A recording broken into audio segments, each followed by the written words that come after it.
ముఖ్యంగా ప్రభుత్వ పాఠశాలలు గురుకుల పాఠశాల టెండర్లకు సంబంధించి 2000 కోట్ల రూపాయల విలువ కలిగిన టెండర్లు జరిగినవి.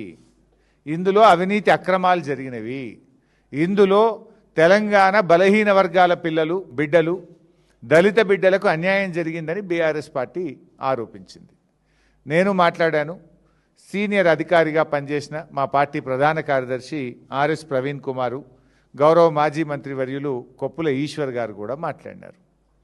ఈ అంశం మీద చర్చకు సిద్ధమని అనేకసార్లు అనడం, తోకముడ్చడం. దీంతో మా ఆర్ఎస్ ప్రవీణ్ గారు ఈరోజు సోమాజిగూడ ప్రెస్ క్లబ్లో ఉదయం 12 గంటలకు మేము వస్తున్నాం, మీరు రండి అని స్పష్టంగా ఆయన సవాల్ వేసినారు. ప్రెస్ క్లబ్ బుక్ చేసినారు, అన్ని ఏర్పాట్లు చేసిండ్రు. మరి ఎందుకు ప్రెస్ క్లబ్కు రాలేదు? ప్రెస్ క్లబ్కు రాకుండా ట్విస్ట్ ఇచ్చిండ్రు. ఏమని? లేలే ప్రవీణ్ కుమార్ గారు మీతో మేము మాట్లాడడం, హరీష్ రావు వస్తేనే మాట్లాడతాము అని ట్విస్ట్ ఇచ్చిండ్రు. యాక్చువల్గా నాకు ఇవాళ షెడ్యూల్డ్ ప్రోగ్రామ్ నా కాన్స్టిట్యున్సీలో 4-5 ఇంపార్టెంట్ ప్రోగ్రామ్స్ ఉండే. బట్ అయినా మీరు ట్విస్ట్ ఇచ్చినప్పుడు, నన్నే రమ్మన్నప్పుడు ఒక బాధ్యత కలిగిన నాయకుడిగా, ప్రధాన ప్రతిపక్షంగా నా ప్రోగ్రామ్స్ అన్ని క్యాన్సిల్ చేసుకొని మా ప్రవీణ్ అన్నకు ఫోన్ చేసుకొని నేను ఇక్కడికి వచ్చిన. సో కొప్పుల ఈశ్వర్ గారు, నేను, ఆర్ఎస్ ప్రవీణ్ గారు మేము సోమాజిగూడ ప్రెస్ క్లబ్ పోవాలి.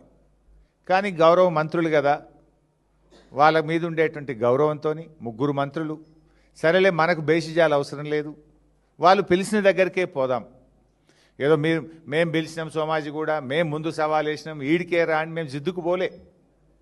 వాళ్ళు మంత్రులు, చలో గౌరవం ఇద్దాం, వాళ్ళు బిజీ ఉంటారు ప్రభుత్వంలో, వాళ్ళు పిలిచిన కాడికే వెళ్దామని మేము బయలుదేరినాం. బయలుదేరితే మమ్మల్ని, మా కార్లను పోలీసులు ఆపేసినారు. అఫ్కోర్స్ ఇలా నాకు హిట్లరే మార్గదర్శకం అన్న ముఖ్యమంత్రి, ఆయనే హోంమంత్రి, ఇంతకుమించి ఆయన ఇంకేదో చేస్తాడని మేము కూడా ఏం ఆశించట్లేదు. నిజంగా మంత్రుల సవాల్ నిజమే అయితే, ఆ మంత్రులు చర్చకు సిద్ధం ఉంటుంటే మమ్మల్ని పోలీసుల చేత ఎందుకు అరెస్ట్ చేశారు? నిజంగా మీరు చర్చకు సిద్ధం ఉంటే మమ్మల్ని గన్ పార్క్ రానియాలి కదా. మేము మీడియాకు ముందే చెప్పినాం, మంత్రులు మమ్మల్ని గన్ పార్క్ ఆహ్వానించారు. సరే, మేము అన్నకాడికి వాళ్ళు రావట్లేదు కదా, వాళ్ళకి ఈగో ఉండొచ్చు, వాళ్ళు పెద్దలు కావచ్చు, మాకేం అట్లాంటివి లేవు, ప్రజల కోసం, రాష్ట్రం కోసం 2 అడుగులు తగ్గడానికి కూడా మేము సిద్ధమని మేము అడిగి బయలుదేరినాం. సరే, బయట పోలీసులు అడ్డుకున్నారు. నేను 3 మంత్రులకు నా మొబైల్ నుంచి ఫోన్ చేశాను. పొన్నం ప్రభాకర్ గారికి ఫోన్ చేశాను, అడ్లూరు లక్ష్మణ్ గారికి ఫోన్ చేశాను, హజారుద్దీన్ గారికి ఫోన్ చేశాను. 3 ఫోన్లు రింగ్ అయినాయి, కానీ 3 ఫోన్లు ఎత్తలేదు.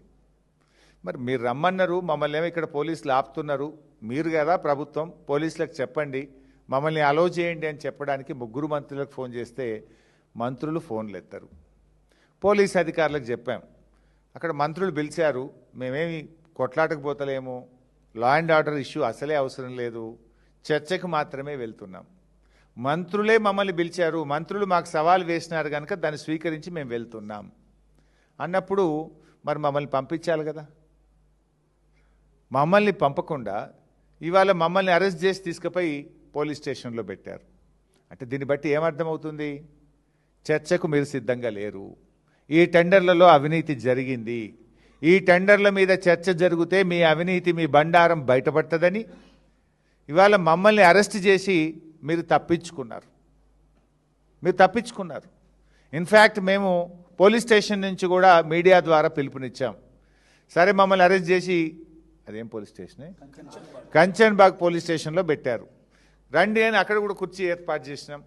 కంచన్బాగ్ పోలీస్ స్టేషన్కే చర్చకు రండి, ఇక్కడ కూడా మేము చర్చించడానికి సిద్ధం అని మేము సవాల్ విసిరినాం. లేదు, మీ పోలీసులకు చెప్పండి, కంచన్బాగ్ పోలీస్ స్టేషన్ నుంచి మమ్మల్ని మీ పోలీస్ పహారాలో మమ్మల్ని సెక్రటరియట్కైనా, గన్ పార్క్ అయినా, అసెంబ్లీకైనా తీసుకెళ్ళండి, మేము మాట్లాడడానికి సిద్ధమని మీడియా ద్వారా ప్రభుత్వానికి, పోలీసులకు విజ్ఞప్తి చేసినాం. అయినా మమ్మల్ని వదిలిపెట్టలేదు. అంటే దీన్ని బట్టి ఏమర్థమవుతుంది?